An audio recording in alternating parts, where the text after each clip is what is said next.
오늘 읽은 본문의 말씀을 가지고 예배의 본질이라는 제목으로 함께 말씀을 나누도록 하겠습니다. 우리 신앙생활에서 가장 기본이 되는 것이 바로 예배라고 할 수가 있습니다. 예배가 무엇입니까? 예배는 하나님과의 만남입니다. 우리가 살아가면서 참 많은 만남들을 갖습니다.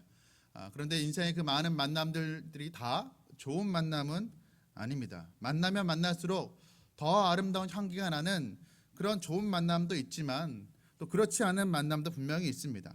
서로를 위해서라도 차라리 안 만났으면 더 좋았을 법한 그런 불행한 만남도 있는 것이 안타까운 사실입니다.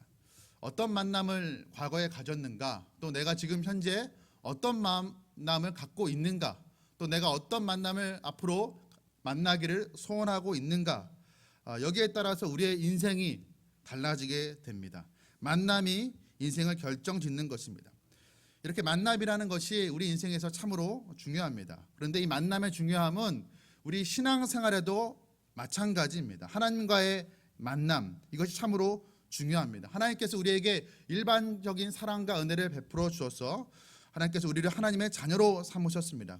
그런데 그런 하나님의 사랑과 은혜로 된 우리 하나님의 자녀된 우리가 하나님이 아닌 다른 것들을 우리가 섬길 때, 우상 숭배할 때 하나님께서는 질투하시는 하나님이십니다. 우리가 다른 우상들을 섬길 때, 하나님보다 다른 것들을 더 소중히 여길 때 하나님께서는 우리로 하여금 그 우상으로부터 돌이키게 하기 위해서 때로는 우리를 징계하시는 그런 하나님이시기도 합니다. 사람이 서로 사랑을 하면 보고 싶은 것이 자연스러운 일입니다. 만나고 싶습니다. 그런데 하나님은 우리를 너무 사랑하시기에 우리를 만나고 싶어 하십니다. 우리 얼굴을 보고 싶어 하신다는 것입니다. 하나님이 우리의 만남을 기뻐 여기십니다. 우리의 만남을 기뻐하시는 그 하나님과 하나님의 백성들의 그 만남이 바로 우리가 오늘 드리고 있는 이 예배라고 할 수가 있습니다. 그렇다면 어떻게 예배하는 것이 과연 하나님이 기뻐 받으실 만한 예배일까요? 성경 전체에서 예배에 대해서 가장 구체적이고 명확하게 설명해 주고 있는 본문이 바로 오늘 우리가 읽은 요한복음 4장의 말씀입니다. 예수님께서 전도하시다가 우물가에 앉으셨습니다. 뜨거운 태양볕 아래에서 사역을 하시다 보니까 목이 마르셨고 아마 피곤하셨을 것입니다. 그때 한 여인이 예수님 앞으로 나옵니다. 사마리아 여인이었습니다. 예수님께서 그 여인에게 말씀하십니다. 물을 좀 달라. 이 여인이 깜짝 놀라서 묻습니다. 당신이 유대인인데 어찌 사마리아인인 나에게 물을 달라 하십니까? 그럴 만한 이유가 있었습니다. 당시 유대인과 사마리아인은 매우 사이가 좋지 못했습니다. 서로 얼굴도 쳐다보지 않았던 그런 사이였습니다. 그래서 이 여인이 놀라서 묻는 것입니다. 예수님께서 이 여인에게 하시는 말씀입니다. 요한복음 4장 13절과 14절의 말씀을 보도록 하겠습니다. 예수께서 대답하여 이르시되 이 물을 마시는 자마다 다시 목마르느니와 내가 주는 물을 마시는 자는 영원히 목마르지 아니하나니 내가 주는 물은 그 속에서 영생하도록 솟아나는 샘물이 되리라. 영생하도록 솟아나는 샘물, 이런 샘물이 있다면 가장 필요로 하는 사람이 바로 이 자기 자신이라는 것을 여인은 잘 알고 있었습니다. 이 여인 자신의 어떤 갈급함, 목마름, 만족을 채우기 위해서 결혼을 5번이나 했던 그런 가련한 여인이었습니다. 이 여인이 경험한 것, 5번이나 남자를 만나고 헤어지는 것을 경험했지만 이 여인이 경험한 것은 자신의 그 갈증을 해결해주는 그런 문제 해결이 아니었습니다. 자신의 갈증을 풀어줄 것이라고 믿었던 결혼 생활이 계속 실패하고 또 반복되기를 거듭하자 마치 바닷물, 갈증을 해소하기 위해서 바닷물을 마셨는데 바닷물을 마시면 어떻게 됩니까? 더더욱 심한 갈증 때문에 목이 타서 죽게 됩니다. 그런 갈증을 이 여인이 경험하고 있었습니다. 아마 결혼과 이혼이 반복될 때마다 주변 사람들이, 친구들도 하나둘씩 떨어져 나갔겠죠. 거듭될수록 아마 가까이 했던 가족마저도 이제는 포기하고 그녀를 떠나갔을지도 모릅니다. 모든 인간관계가 다 끝이 나버렸을지도 모릅니다. 사람들의 눈을 피해서, 사람들의 손가락질을 피해서 대낮에 태양빛이 내리쬐는 그 대낮에 물을 길러와야만 했던 이 가련한 여인이 예수님의 말씀, 영생하도록 솟아나는 이 샘물, 다시는 목마르지 아니한다는 이 샘물의 이야기를 듣자 귀가 번뜩 뜨여졌습니다. 그래서 여인이 하는 말이 이렇습니다. 주여, 내게 그런 물을 주사 목마르지 않게 하시고 또 여기 물길로 오지도 않게 하소서. 그러자 예수님께서 그 여인에게 말씀하십니다. 가서 내 남편을 데려오라. 여인이 대답합니다. 저는 남편이 없습니다. 당연한 말이었습니다. 이미 5번이나 결혼했지만 진정한 남편이라고 이야기할 만한 남자가 없었습니다. 그것을 아시고 예수님께서 말씀하십니다. 네 말이 옳다. 너에게는 남편이 5이 있었고 지금도 있으나 다 네 남편이 아니다라고 말씀을 하십니다. 여인이 지금 자기의 결혼 생활의 실패에 대해서 예수님께 이야기한 것이 아니었습니다.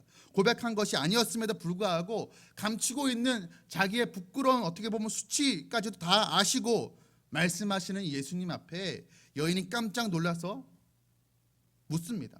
보아하니 당신이 선지자이십니다. 우리 조상들은 이 산에서 예배해야 했는데 당신들의 말은 예배할 곳이 예루살렘에 있다 하더이다. 지금 여인이 갑자기 예배에 대한 이야기를 하고 있습니다. 예배 장소에 대한 이야기를 하고 있습니다. 이 여인이 예배에 대한 관심을 갖고 있다는 사실이 실로 놀랍습니다. 지금 어떤 분들은 이 본문에 이 갑자기 전환되는 이 이상한 장면을 보고 여인이 자기의 삶의 치부를 드러낸 예수님 앞에서 자꾸 그 얘기를 이제 그만하고 싶으니까 화제를 전환하기 위해서 급하게 좀 예배라는 고상한 형이상학적인 주제를 갑자기 여인이 끌어내었다라고 이야기를 합니다. 그러나 그렇지 않습니다. 아마 이 여인은 오랜 세월 동안 정말 자신의 인간적인 행복을 추구해왔고 그 행복을 위해서 자기의 삶을 만족시켜줄 그 남자를 찾아 헤매었습니다. 5번이나 남자를 만나고 헤어지는 보통 사람이라고는 상상도 할 수 없는 생각도 할 수 없는 그런 일을 그녀는 자신의 행복 추구라는 그 이유로 저질렀던 그런 여인이었습니다. 그럼에도 불구하고 채워지지 않는 자신의 어떤 내면의 목마름, 그것을 보면서 이 여인은 마침내 이렇게 생각했을지도 모릅니다. 내 인생의 만족, 진정한 행복이라는 것은 사람이 이 세상에 어떤 남자가 어떤 잘난 남자라도 내 영혼의 심령을 채워줄 수는 없겠구나. 혹시 예배가 어떤 영적인 것이 내가 갈구하는 이 만족, 인생의 행복을 해결해 줄 수 있는 것은 아닐까라는 생각을 하게 된 것입니다. 그래서 그 마음을 가지고 지금 이 여인이 예수님께 예배에 대해서 묻고 있는 것입니다. 우리는 이 산에서 예배드리고 있는데 당신네 유대인들은 예루살렘에서 예배하고 있는데 어느 곳에서 예배하는 것이 더 옳은 것입니까? 라고 묻고 있는 것입니다. 여기에서 우리가 예배를 드리고 있는 이 산이라는 것은 그리심산을 이야기합니다. 사마리아인들은 예루살렘이 아닌 그리심산에서 예배를 드렸습니다. 다른 곳에서 예배 드렸다는 것이죠. 사실 유대인들의 이스라엘 사람들에게는 예배 장소, 예배 처소가 굉장히 중요했습니다. 자신들의 이스라엘의 정체성을 확립해주는 그런 중요한 이슈였습니다. 성전은 단순한 장소, 단순한 그냥 건물의 의미가 아니었습니다.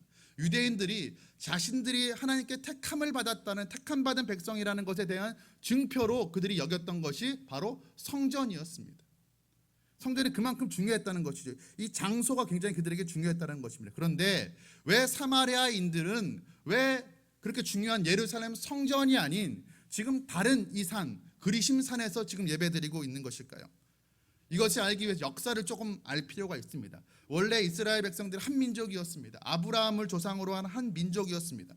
그들이 애굽에서 430년 종살이를 하다가 하나님의 은혜로 출애굽하게 됩니다. 그래서 적과 꿀이 흐르는 가나안 땅에 들어가게 되고 그곳에 살다가 주변의 이방 민족들을 보니까 다 인간 왕을 섬기고 있었습니다.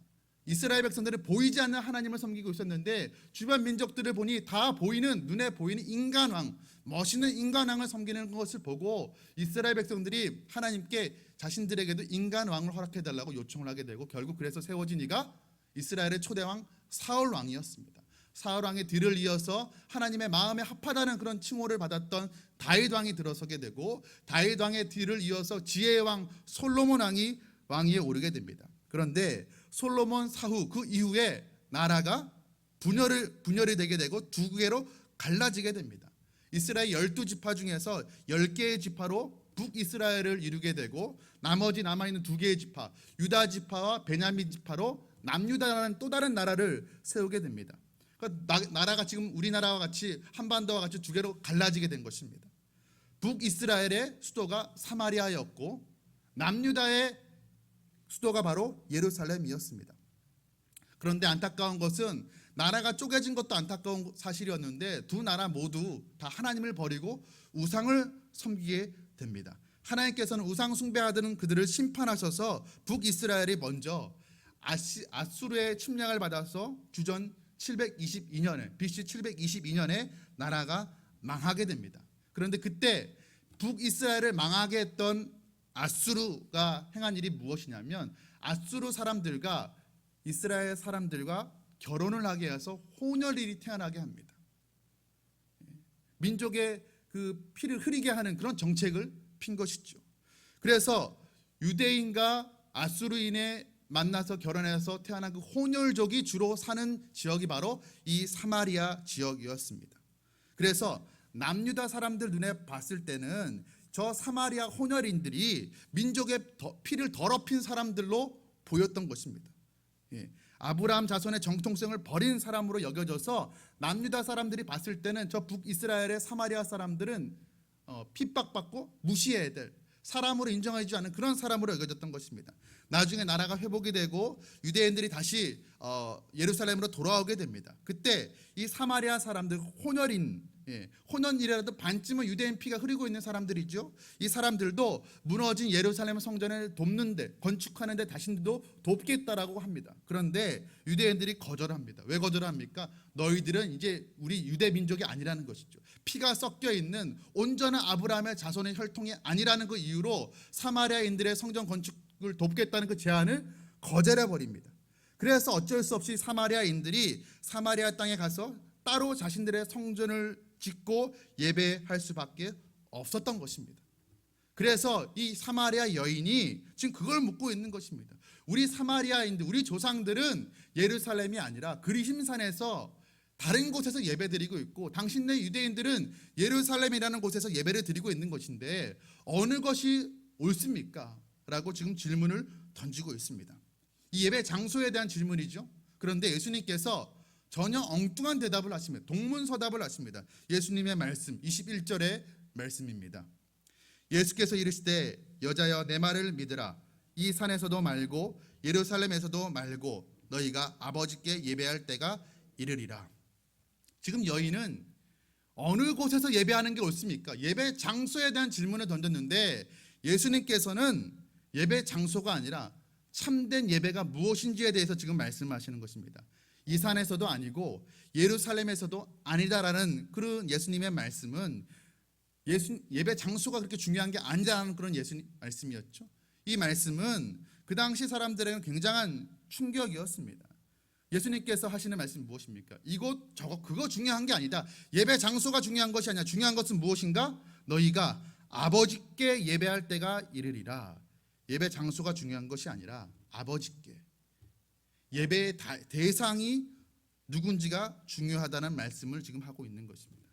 여러분 예배의 핵심, 예배의 본질이라는 것이 무엇입니까? 예배 장소가 아닙니다. 어느 작은 개척교회에서 예배하든 큰 대형교회에서 예배하든 예배 장소, 건물 그런 것들이 중요한 것이 아니라는 말씀입니다. 아버지께 예배할 때 그러니까 하나님 아버지께 예배하는 것이 예배의 본질이라는 것입니다. 예배의 장소, 시간, 형식, 순서 중요하다면 중요한 요소들입니다. 그러나 그것이 본질은 아닙니다. 아무리 크고 화려한 예배당에서 사람들이 모이기에 가장 좋은 적절한 시간에 좋은 음향 시스템과 좋은 영상 시스템을 가지고 사람들의 어떤 감흥을 끌어내는 그런 예배, 매끄러운 순서로 막힘이 없이 드리는 예배 순서 예배라 할지라도 그것은 진짜 예배가 아닐 수 있다는 그런 이야기입니다. 진짜 예배는 아버지께 드리는 예배, 하나님이 우리의 아버지이심을 아는 하나님의 자녀가 드리는 예배가 진짜 예배라는 것입니다. 하나님을 나의 아버지로 삼은 사람이라면, 하나님을 아버지라고 고백하는 사람이라면, 시인하는 그런 사람이라면 유대인이나 헬라인이나 사마리아인이나 야만인이나 아무 문제가 될 것이 없다는 말씀을 지금 예수님께서 하고 있습니다. 하나님을 믿는 하나님의 자녀들만이 아버지께 드릴 수 있는 것이 바로 진정한 예배입니다. 예배는 예배 순서에 따라서 앉고 일어섬을 반복하며 치르는 어떤 종교 의식이 아닙니다. 아버지 하나님 앞에 나와서 하나님을 만나서 그 아버지를 만나서 즐겁게 감격하며 받는 것이 바로 예배입니다. 우리 예배 순서에 보면 여러 가지 순서가 있습니다. 찬양이 있죠. 찬양을 하는 것, 찬양을 통해서 하나님께 영광을 올려드리는 것입니다. 기도할 때는 아까 우리 집사님께서 기도하셨지만 우리의 속마음을 솔직하게 하나님께 정직하게 아뢰는 것입니다. 또 우리가 지금 이 시간처럼 말씀을 듣습니다. 말씀이 무엇입니까? 하나님의 은혜의 통로, 은혜의 수단입니다. 하나님께서는 하나님의 말씀을 통해서 우리에게 예배 가운데 은혜를 부어주십니다. 우리가 예배 가운데 헌금도 드리죠. 단순히 물질을 드리는 그런 의미가 아닙니다. 헌금을 드리는 것은 주님이, 하나님이 내 삶의 주인이라는 것을 인정하며 고백하며 올려드리는 것이 바로 헌금입니다. 이후에 축도를 드리게 됩니다. 다시 한번 세상으로 나아가기 전에 하나님께서 축도를 통하여서 마지막 은혜를 우리에게 부어주십니다. 그리고 우리는 성도의 교제가 또 있죠. 축도 마친 이후에도 성도의 교제가 있습니다. 성도의 교제는 무엇입니까? 짧은 시간이지만 성도의 교제, 그 예수 그리스도의 피로 한 몸 된 주의 백성들이, 한 가족 된 주의 백성들이 저 천상에서 누리는 완전한 성도의 교제를 미리 이 땅에서 경험하는 아름다운 경험인 것입니다. 찬양부터, 예배전 준비 찬양부터 축도 성도의 교제까지 이 모든 순서가 다 맞춰야 하나의 예배가 맞춰지는 것입니다. 찬양부터 축도까지 모든 예배 순서가 다 하나님 아버지와의 만남, 하나님 아버지와의 교제인 것입니다. 여러분, 하나님 아버지께 드리는 예배, 이것이 예배의 본질이라면 모든 예배 순서가 다 하나님과의 아름다운 만남이라면 우리가 어떤 자세로 드려야 하는 것일까요? 예수님께서 여기에 대해서 이렇게 말씀하십니다. 23절의 말씀입니다. 우리 함께 읽도록 하겠습니다. 아버지께 참되게 예배하는 자들은 영과 진리로 예배할 때가 오나니 곧 이때라. 아버지께서는 자기에게 이렇게 예배하는 자들을 찾으시느니라. 아멘. 교회를 오래 다니신 분들에게, 아니면 성경 지식이 좀 많은 분들에게, 성경을 좀 읽어보신 분들에게 예배를 어떻게 드려야 됩니까? 라고 질문을 던지면 대개 분들이 10중 8구 이렇게 이야기합니다. 신령과 진정으로 예배 드려야 됩니다 라고 대답을 합니다. 오늘 읽었던 우리 23절의 옛 번역, 개역 한글 번역이, 이전 번역이 그렇게 되어 있습니다. 신령과 진정으로, 신령과 진정으로 예배하라. 예. 이거 어떤 의미일까요? 신령하게 예배 드리라 한다 보니까 어떤 우리가 예배 가운데 어떤 신비한 체험, 영적 체험 속으로 들어가서 예배하는 것으로 우리가 보통 그렇게 이해를 하기가 쉽습니다. 그러나 성경의 원래 의미는 그런 것이 아닙니다. 영과 진리로의 원어를 보면 푸뉴마 카이 알레세이아라고 되어 있습니다. 우리말로 쉽게 번역을 하면 성령 안에서, 그리고 말씀 안에서라는 뜻입니다. 성령 안에서, 말씀 안에서 예배한다. 좀 더 의역을 하면, 좀 더 우리가 이해하기 쉽게 의역을 하면 이런 의미입니다.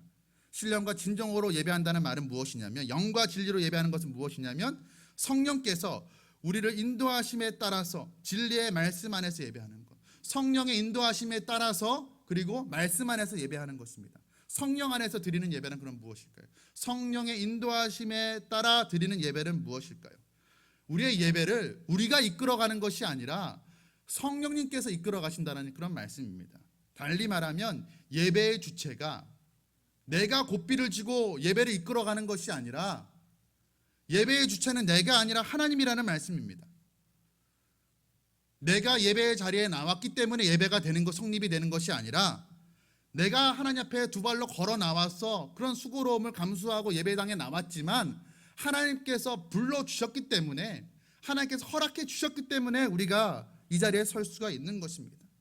하나님이 불러주시지 않았는데 내가 내 의지로, 내가 노력해서 내가 예배를 드릴 수 있는 것이 아니라는 말씀인 것입니다. 하나님께서 미리 우리를 위해서 이 주일 예배라는 큰 잔치를 예비해 주시고 우리를 초청해 주시고 불러주셔서 우리가 그 초청에 응하여서 하나님 앞에 나아가서 그 잔치의 풍성함을 누리는 것이 바로 예배라는 말씀입니다. 우리말에 지성이면 감천이라는 그런 말이 있습니다. 무슨 뜻이죠? 우리가 최선을 다하면 하늘도 그 최선을 다하는 모습을 보고 감동하여서 우리에게 복을 준다라는 그런 이야기입니다. 그런데 예배는 그런 것이 아닙니다. 내가 열심을 다하고 최선을 다하여 예배하면 거기에 대한 응답으로 하나님께서 반응으로 우리에게 복을 주시는 그런 것이 아닙니다. 내가 어떻게 하느냐에 따라서 예배의 성패가 달려있는 것이 아니라는 말씀입니다. 내 행위가 주체가 되는 그런 종교의식이 아니라는 말씀입니다. 우리 예배 가운데 은혜를 경험하는 것, 내가 열심히 드려서가 아니라 하나님께서 풍성한 은혜의 잔치를 나를 위해서 예배해 주셨고 나를 초청해 주셨기 때문에 아무 공로 없이 내가 그 초청에 그냥 응하였을 뿐인데 하나님께서 내게 그 풍성한 은혜를 베풀어 주시는 것입니다. 그러니까 그 하나님 앞에 어떤 우리의 종교심, 코로나 위협 앞에서도 내가 하나님 앞에 나왔다라는 어떤 나의 종교심, 나의 열심, 나의 공로를 가지고 하나님 앞에 나아가는 것이 아닙니다. 그걸 보고 하나님께서 감동해서 우리에게 복을 주시는 것이 아닙니다. 마치 우리 인간이 제사상을 정성스럽게 차려놓고 조상 귀신을 불러가지고 제사 드리는 것처럼 우리 인간이 하나님을 위해 예배상을 차려놓고 하나님을 초청하는 것이 아니라, 내가 주관하는 예배에 하나님이 초청하시는 것이 아니라 하나님이 주관하시는 예배에 우리가 참여하는 것입니다. 그 하늘 잔치에, 이 땅에서 미리 누리는 천국 잔치에 자격 없는 내가 그저 참여하는 것입니다. 영으로 드리는 예배, 성령의 이끌림을 받는 그런 예배, 신령으로 드리는 예배, 어떤 신비로운 경험을 하는 그런 예배가 아니라 성령께서 이끄시는, 하나님께서 주관하시는 그 잔치에 우리가 참여하는 것입니다. 그 영이신 하나님 앞에 우리의 온 마음을 다해 온 영을 다해 드리는 것이 바로 신령으로 드리는 예배입니다. 영으로 드리는 예배입니다. 그렇다면 진리 안에서 드리는 예배는 무엇일까요? 신령과 진정으로 예배하라. 오늘 성경 번역을 보면 진리로 예배하라. 진리라는 것은, 진리 안에서 드리는 예배는 진리의 말씀 속에서 드리는 예배를 의미합니다. 하나님의 그 진리의 말씀이 선포되고 그 말씀을 통해서 우리가 하나님이 어떤 분인지를 알게 되고 하나님을 향해 조금 더 알게 됩니다. 하나님을 향한 믿음이 생기게 됩니다. 그리고 하나님을 더 닮아가라는 결단을 하게 되죠. 그리고 실제적으로 하나님을 더 닮아가는 변화가 우리 가운데 일어나는 그런 예배, 그런 예배가 바로 진리로 드리는 예배입니다. 하나님께서 기뻐하시는 예배, 바로 영과 진리로 드리는 예배입니다. 영과 진리로 예배하는 사람, 오늘 이 자리에 있는 저와 여러분, 영과 진리로 예배하는 우리 모두가 되기를 간절히 소원합니다. 영으로 드리는 예배, 성령의 인도하심을 따라 하나님이 주최하시는 천국잔치에 어떤 형식과 습관을 따라 내가 육으로 예배하는 것, 참여하는 것이 아니라 영으로 참여하여 하나님을 높이는 그런 예배, 또한 천국잔치의 은혜의 통로가 되는 하나님의 진리의 말씀을 사모함으로 듣고 귀를 기울이고 그런 마음으로 나아가는 그런 예배를 하나님께서 기뻐 받으신다는 그런 말씀입니다. 그런데 그렇게 영과 진리로 예배하는 그런 사람들을, 그런 예배자들을 우리 하나님께서 어떻게 하신다라고 말씀하십니까? 23절 하반부의 말씀을 다시 한번 보도록 하겠습니다. 아버지께서는 자기에게 이렇게 예배하는 자들을 찾으시니라. 이렇게 예배하는 자 어떤 자입니까? 영과 진리로 예배하는 자들을 하나님께서는 지금도 간절히 찾고 계신다라는 말씀입니다. 여러분, 우리 하나님 어떤 분입니까? 천지를 말씀으로 창조하시는 그런 창조주 하나님, 지금도 우주 만물을 말씀으로 다스리시는 그 전능하신 하나님, 우리를 구속하신 그 구속주 하나님을, 그 하나님을 우리가 감히 아버지라 부르면서 그 아버지 앞에 나아가 우리의 자세, 그런 우리의 자세가 어떠한지, 예배에 임하는 우리의 자세가 어떠한지 우리가 좀 점검해 볼 필요가 있습니다. 한번 나 스스로에게 한번 물어보시기 바랍니다. 내가 지금 하나님이 찾으시는 그 예배자, 영과 진리로 예배하는 그 예배자가 내가 과연 맞는가 한번 스스로에게 물어보시기 바랍니다. 여러분, 수많은 사람들이 예수님 주변으로 몰려들었습니다. 예수님 보기 위해서 몰려들었습니다. 수많은 인파 속에서 예수님이 그 안에서 이리 치이고 저리 치이고 할 때 많은 사람들이 예수님을 만졌겠죠. 무심코 아마 만졌을 것입니다. 그냥 한번 만져보고 싶어서, 그냥 호기심 때문에. 연예인들, 슈퍼스타들 내 안에 있을 때 우리가 가서 그렇게 만지는 거 있지 않습니까? 특별한 목적이 있어서 만지는 것이 아니라 그냥 한번 만져보고 싶어서. 수많은 사람들이 예수님 만졌을 것입니다. 그런데 그때 예수님께서 말씀하시죠. 누가 내 옷자락을 만졌느냐. 누구를 이야기하는 것입니까? 수많은 사람들이 예수님을 호기심으로 만졌지만 지금 예수님은 그 사람들이 이야기하는 것이 아닙니다. 예수님의 옷자락이라도 내가 한번 만지면 나으리라는 그 절박한 믿음 가지고 나왔던, 그래서 예수님을 터치했던 그 혈육증 앓던 여인을 이야기하는 것입니다. 제가 무슨 말씀 드리는 것이죠? 아무렇게나 예수님 만진다고 해서 예수님 기억하시는 게 아닙니다. 간절한 마음을 가지고 예수님을 터치하는 간절한 믿음 가지고 나와서 예수님 만졌던 그 여인만을 예수님께서 아시고 기억하신다라는 그런 말씀입니다. 우리 예배로 치면 어떻게 됩니까? 그냥 예배의 자리에 나왔다고 해서 1시간 반 예배의 자리에 앉아있고 장소를 채웠다고 해서 하나님이 다 기억하시는 받으시는 그런 예배가 아니라는 말씀이죠. 우리가 얼마나 예배를 기대하며 갈급한 마음으로 나아가고 있습니까? 우리 성도님들 지금 이 시간에도 예배 드리는 모습을 보면 참 제게 도전이 됩니다. 예배 전 10분 15분 전 아니 30분 전에 미리 나와서 앉아서 기도로 예배를 준비하시는 분들이 우리 교회는 참 많으십니다. 그리고 말씀에 귀 기울이는 그 모습들을 보면 정말 말씀을 전하는 제게도 큰 은혜가 되기도 합니다. 그렇지만 우리는 늘 우리 자신을 점검해야 됩니다. 내가 과연 영과 진리로 예배드리고 있는 하나님이 찾으시는 그런 예배자가 맞는지를 우리 자신을 늘 점검해 봐야 될 것입니다. 예배를 기대하며 사모하는 마음 없이 그냥 오늘 예수님의 표현으로 하면 영과 진리로 예배하지 않고 형식과 습관을 따라서 종교의식 추리듯이 예배에 참석하는 것은 아닐까? 내 스스로에게 항상 물어봐야 된다는 그런 말씀입니다. 코로나 시대를 우리가 지금 살고 있습니다. 코로나 시대 많은 변화를 우리가 겪고 있지만 성도의 신앙생활에서 일어난 가장 큰 변화는 바로 이 예배 생활의 변화라고 할 수가 있습니다. 우리가 지금 예배에 대한 제약을 경험하고 있죠. 우리가 다 같이 이전처럼 한 자리에 모여서 예배드리는 것이 어렵다 보니까 새로운 예배 형태가 우리에게 등장을 했습니다. 바로 온라인 예배입니다. 처음에는 이 온라인 예배에 대한 낯설음을 넘어서는 어떤 거부감이 우리에게 있었죠. 그런데 지금 1년이 지났습니다. 1년이 지난 지금 이제 온라인 예배는 낯설음의 대상이 아니라 완전히 익숙해져 버린 그런 모습을 우리가 보게 됩니다.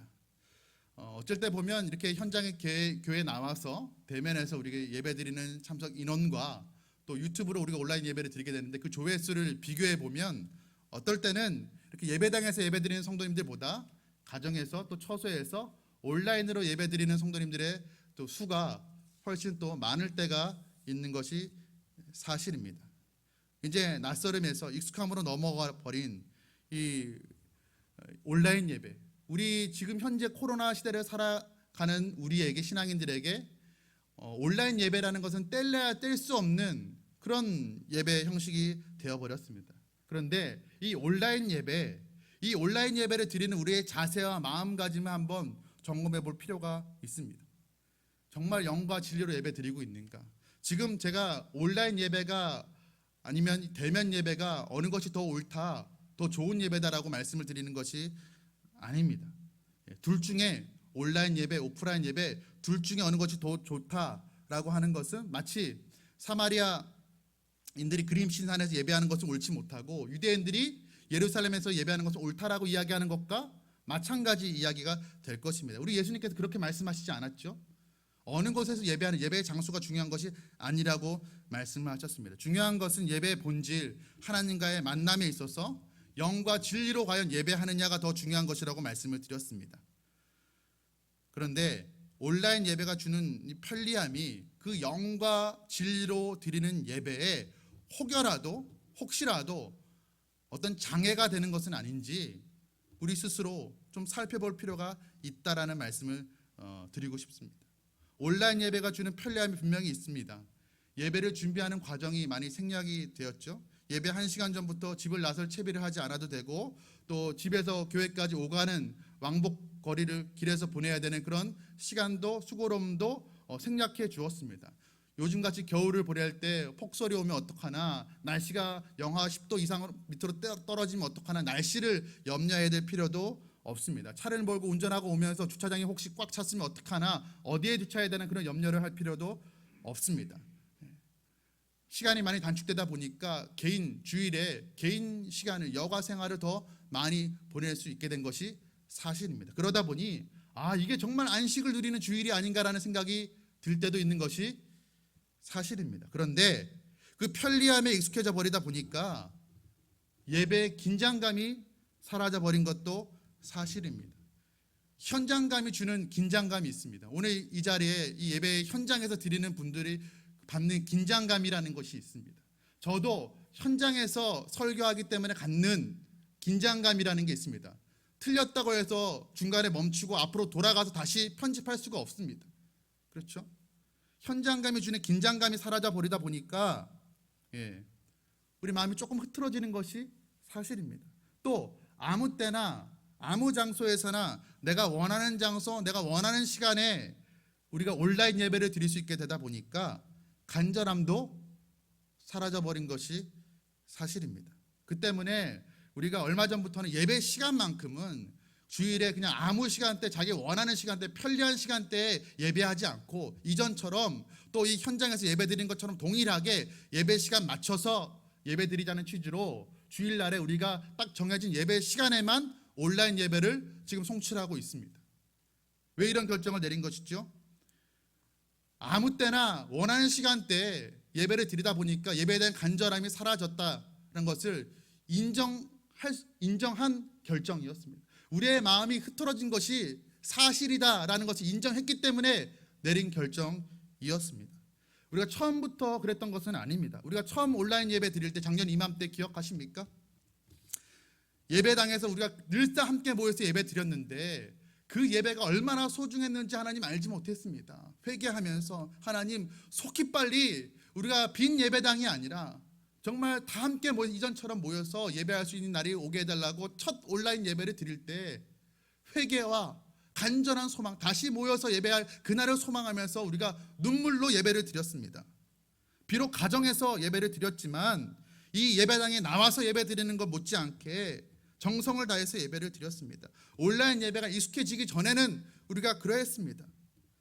낯설음이, 온라인 예배라는 그 낯설음이 주는 긴장감 속에서 나름대로 흐트러짐 없이 우리가 그렇게 흐트러지지 않으려고 애를 쓰면서 예배를 드렸습니다. 그런데 1년이 지난 지금 그 마음을 잊어버린 것은 아닌지 우리 자신에게 물어봐야 될 것이고 우리가 하나님 앞에 정직하게 대답해야 될 것입니다. 하나님, 내가 비록 이 코로나 상황 속에서 함께 모여 예배할 수 없는 이 어쩔 수 없는 상황 속에서 내가 온라인 예배를 드리고 있지만 하나님, 온라인이 주는 이 편리함, 실용성에 젖어서 내가 하나님을 향한 간절한 마음, 예배를 준비하는 마음, 공동체로 함께 모여드리는 공예배를 사모하는 마음마저도 내가 잃어버린 것은 아닙니까? 라는 질문을 우리가 던져야 될 것입니다. 하나님, 내가 드리는 이 예배가 정말 영과 진리는 드리는 예배가 맞습니까? 라는 질문을 우리가 우리 스스로에게 던져보아야 될 것입니다. 여러분, 제가 지금 온라인 예배 자체를 부정하는 것이 아닙니다. 온라인 예배를 없애자, 온라인 예배는 좋지 않은 것이다라는 말씀을 드리는 것이 아닙니다. 온라인 예배가 우리가 전혀 모이지 못할 때 예배가 끊어지지 않을 수 있었던 이유가 무엇입니까? 온라인 예배가 있었기 때문이었습니다. 또 병상에서 현장에 나와서 예배할 수 없었던 분들, 또 멀리 타지에 출장 간 분들, 외국으로 출장 간 분들, 이 온라인 예배가 있었기 때문에 멀리서도 가정에서도 인천중앙교회 예배를 드릴 수가 있었습니다. 그분들에게도 큰 도움이 되었던 것이 사실입니다. 아마 그런 이유로 코로나 상황이 종료되어도 그런 분들을 위해서 어떤 특수한 환경 속에 처한 분들을 위해서 온라인 예배는 계속 지속되어야 될 필요성이 있어 보입니다. 그러나 온라인 예배를 드리는 이유가 어쩔 수 없는 그 제약 때문이 아니라 온라인 예배를 드리는 이유가 내 편리함 때문에 드리는 것이 되어서는 안 됩니다. 온라인 예배라고 해서 예배가 아닌 것이 아닙니다. 그러나 내 편리함 때문에 이 대면 예배를 드리는 수고로움을 덜기 위해서 내가 덜 수고하기 위해서 선택하던 실용적 선택이라면 그 온라인 예배는 더 이상 예배가 아닙니다. 이미 예배가 아닌 것입니다. 어느 예배가 더 편리하고 실용적인가를 따지기 시작하면 그 예배의 초점이 하나님께 되는 것이 아니라 예배의 대상이 되는 하나님께 예배의 초점이 가는 것이 아니라 나에게 초점이 맞춰지는 것입니다. 내가 어느 시간대에 어떤 예배 형식을 선택해서 예배하는 것이 내게 더 편한가? 예배의 포커스가 나 자신에게 맞춰지는 것입니다. 온라인 예배는 우리 성도님들에게 또 하나의 예배 서비스를 제공하는 것이 아닙니다. 온라인 예배, 오프라인 예배, 대면 예배 둘 중에 더 선호하는 것을 취사 선택해서 드리십시오라고 교회가 어떤 서비스를 제공하는 것이 아닙니다. 온라인 상황에 어떻게 해서든 그래도 예배만큼은 끊어져서는 안 되지 않겠느냐고, 우리가 다시 모일 날을 소망하면서 공예배를 사모하는 마음으로 처소에서 올려드리는 그런 개인 예배인 것입니다. 온라인 예배가 주는 편리함 때문에 그 공예배를 사모하는 마음까지도 잃어버려서는 안 됩니다. 우리가 기억해야 될 것이 있습니다. 온라인 예배를 드릴 때 예배를 시청하는 것이 아니라 우리가 예배를 드리는 것이 되어야 됩니다. 하나님은 온라인 예배를 통해서도 물론 역사하십니다. 그 온라인 예배 현장에도 하나님께서 은혜를 부어주시고 계시는 줄 저는 믿습니다. 다만 영과 진리로 예배할 때입니다. 이것은 교회에서 대면 예배를 드린다고 해서 모든 대면 예배가, 교회 현장 예배가 무조건적으로 영과 진리로 드리는 예배라는 말씀이 아닙니다. 반대로 말해도 그렇습니다. 교회라는 어떤 건물이 주는 편안함, 익숙함 때문에 그냥 예배당에서 예배한다는, 교회 건물에 나와서 예배한다는 것 그 자체 때문에 영과 진리로 드리는 예배가 성립되는 것이 아닙니다. 교회에서 드리는 예배는 더 좋은 예배고, 가정에서 온라인 예배로 드리는 예배는 좋지 못한 예배다라는 말씀을 드리는 것이 아닙니다. 충분히 이 예배 현장에 나왔지만 영과 진리로 예배하지 못하고 그저 하나님이 예비하신 그 천국잔치의 그 마당 뜰만 밟고 돌아가는 예배 드릴 수도 있습니다. 중요한 것은 무엇입니까? 온라인 예배냐 대면 예배냐 그것이 아니고 과연 내가 영과 진리로 예배하고 있느냐 아니냐, 그것이 중요한 문제라는 것입니다. 여러분, 예배의 본질은 장소도 시간도 형식도 아닙니다. 예배의 본질은 하나님과의 만남입니다. 여러분, 사람과의 만남이 우리 인생을 결정짓는다고 제가 말씀을 드렸습니다. 여러분 아마 다 동의하는 말씀일 것입니다. 사람과의 만나도 한 인생을 결정짓는데 영이신 우리 하나님과의 만남은 우리 짧은 우리 육신의 삶, 우리 인생 너머의 저 영원한 세계를 결정짓는 문제가 됩니다. 하나님을 만나면 그 영원한 세계에 우리가 보장받는 것이고, 하나님을 만나지 못하면 저 영원한 세계를 잃어버리는 것이 되는 것입니다. 여러분, 예배가 전부라는 말, 그저 목사님들이, 목회자들이 예배 자리에 나오게 하려고 예배의 중요성 좀 강조하기 위해서 과장하는 그런 표현이 아닙니다.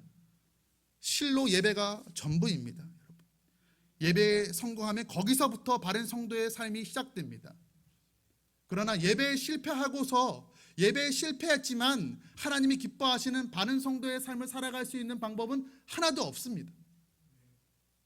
여러분, 온라인 예배이든지 이 대면 예배이든지 간에 이 하나님과의 만남이 되는 예배, 이 예배의 첫 단추를 잘 끼워야 나머지 우리 신앙생활들이 보장이 되는 것입니다. 여러분, 이 온라인 예배이든지 대면 예배이든지 간에 우리가 올려드리는 이 예배가 정말 영과 진리로 올려드리는 그런 예배가 되기를 간절히 소원합니다. 그래서 예배 때마다 우리가 하나님을 만나고 우리 심령의 변화가 일어나서 그 변화됨을 가지고 세상 가운데 나아가서 정말 하나님을 만난 사람답게 예수님을 증거하며 살아가는 그런 참된 예배자, 하나님이 찾으시는 신령과 진정으로 예배하는 예배자 되시기를 주님의 이름으로 축복합니다.